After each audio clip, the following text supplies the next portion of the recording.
Aussies are rushing to get their crypto off exchanges. In fact, the demand is so high right now that some exchanges can't keep up with the withdrawals, and it's all because of the new travel rule that's taking effect on July 1st. But here's the thing, this rule is quietly becoming the global standard for transferring crypto, and nobody even knows about it.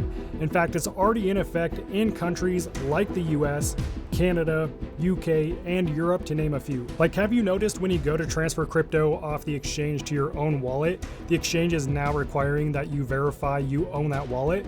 That's this travel rule in effect. But what's going on behind the scenes is even more invasive and is leaving every single one of us vulnerable to attacks, and that's exactly what nobody's talking about yet. So this crypto travel rule isn't new everywhere, but Australia is just the latest major country to implement it.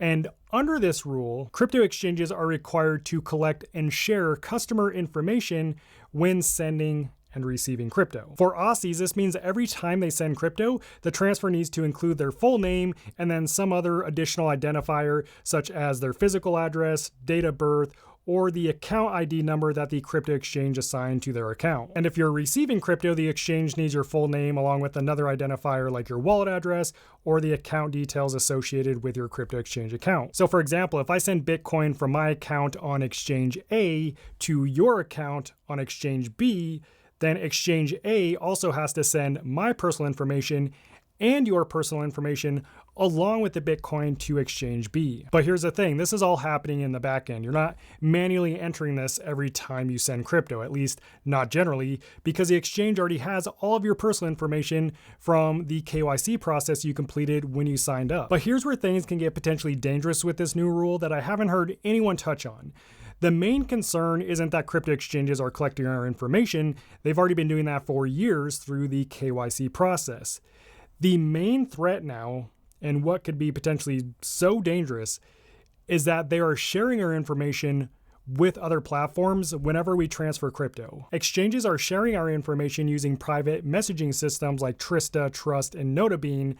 So get this, not only are exchanges now retaining our private information, but so are these messaging systems that exchanges are using to send our personal information to other exchanges. So now our personal information isn't just stored on the exchange that we originally signed up with, it's also being shared with other exchanges that we're sending and receiving crypto between, and with the messaging systems that these exchanges are using. Now here's where this can get dangerous. We've already seen multiple crypto companies suffer data breaches over the last several years that have exposed customers' data like their full names, email addresses, home addresses, and phone numbers. In 2025, Coinbase suffered a data breach that exposed the personal information of more than 69,000 users, leading to an estimated $400 million in customer damages. And that's just one example. Scammers then use that information to impersonate Coinbase, and because they already knew customers' balances, recent transactions, and personal information, they were able to launch super convincing phishing and social engineering attacks. This led to numerous customers getting scammed, which is what resulted in the estimated $400 million loss.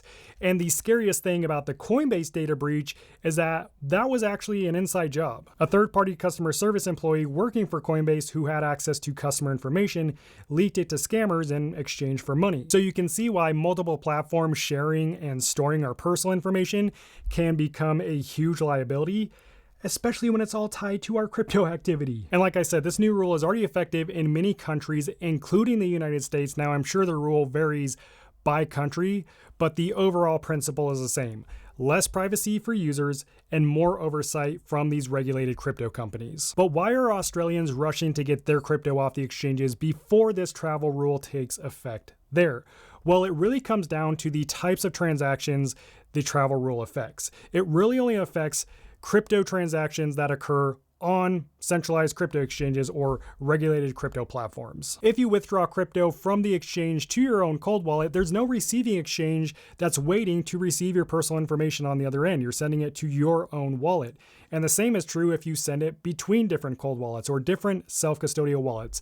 No personal information is being transferred at that point. In other words, crypto remains pseudo-anonymous when you are transacting directly on the networks that these cryptocurrencies live on using your own wallet. But one thing that I've been seeing now is that many exchanges are requiring users to verify the cold wallet belongs to them before they're able to transfer the crypto off the exchange into the cold wallet. And that's one of the main new things that I've been seeing, which honestly is a complete pain in the butt. So the way they do this is they literally have you send crypto from your cold wallet to the exchange before you're able to send your crypto from the exchange to the cold wallet. Doesn't make any sense. That is why so many Australians are withdrawing their crypto to their own cold wallet before the travel rule takes effect, so they don't have to deal with the headache of all this or any other potential regulations that could pop up while your crypto is on an exchange. But what does this mean for those of us already living with these rules? How do we get our privacy back? And how do we avoid the headaches that come with all of these new regulations that are taking effect? One of the easiest ways to reduce how this affects you is to stop using crypto exchanges like long-term storage solutions, which many of them have already admitted they are not designed for that, and use them what they are designed for, which is buying, selling, and sometimes trading crypto. Treat crypto exchanges like you would treat a public restroom. Do your business and get the heck out of there. The less you rely on those platforms to store and move your crypto, the less you have to abide by their rules and allow them to toss around your personal information like a freaking hacky sack. That is why Aussies are moving their crypto into cold wallets at record speeds and causing issues at the exchanges because they're withdrawing crypto so fast. Once your crypto is in your cold wallet, you're in control. So if you want to send your Bitcoin or XRP to another wallet or to someone else, there's no middleman that you have to worry about. There's no one collecting your personal information, and there's no hoops that you have to jump through just to send some freaking money. Now, that's not to say that you'll never use a crypto exchange again. That would be pretty difficult for the majority of us. And the goal isn't to stop using crypto exchanges completely. The goal is to limit your exposure to the exchanges by not keeping your crypto on their platforms so that you don't have to play by their rules. And self-custodying your crypto or moving your crypto to a cold wallet is no longer just about protecting your crypto from things like exchanges being hacked or shutting down or potentially freezing your funds. It's also about reducing your dependence on platforms that are becoming more and more regulated over time. So if you're planning to hold your crypto for months or even years, moving your crypto to a self-custodial wallet is one of the most satisfying and simplest things you can do to maintain control over your money. It's also the only way that you can ever truly own your crypto. Because if you don't own the keys to your crypto, you will never actually own your crypto.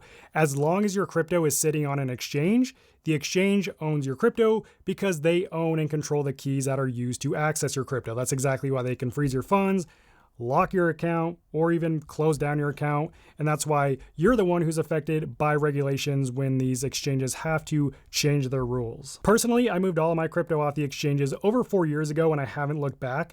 As a result, I have avoided some of crypto's biggest disasters like FTX, Celsius, BlockFi, as well as the compliance issues that come with keeping your crypto on exchanges like frozen funds and locked accounts. So if your goal is to take back control of your crypto and reduce how often your freaking personal information is being sent between all these different platforms, the easiest thing you could do and the best thing you can do is move your crypto to a self-custodial cold wallet. A cold wallet is the most secure type of crypto wallet we have today. For beginners, there's actually one cold wallet that I recommend that's actually easier to use than crypto exchanges, and thousands of people on this channel have ended up choosing this wallet as their first cold wallet and really their main cold wallet, and I've been using it for the past 3 years to secure my crypto, and that is Tangem. And I show you exactly how to set it up and transfer crypto to your Tangem wallet from the exchange in my full step-by-step guide. So I guess I'll meet you over there. God bless and peace out.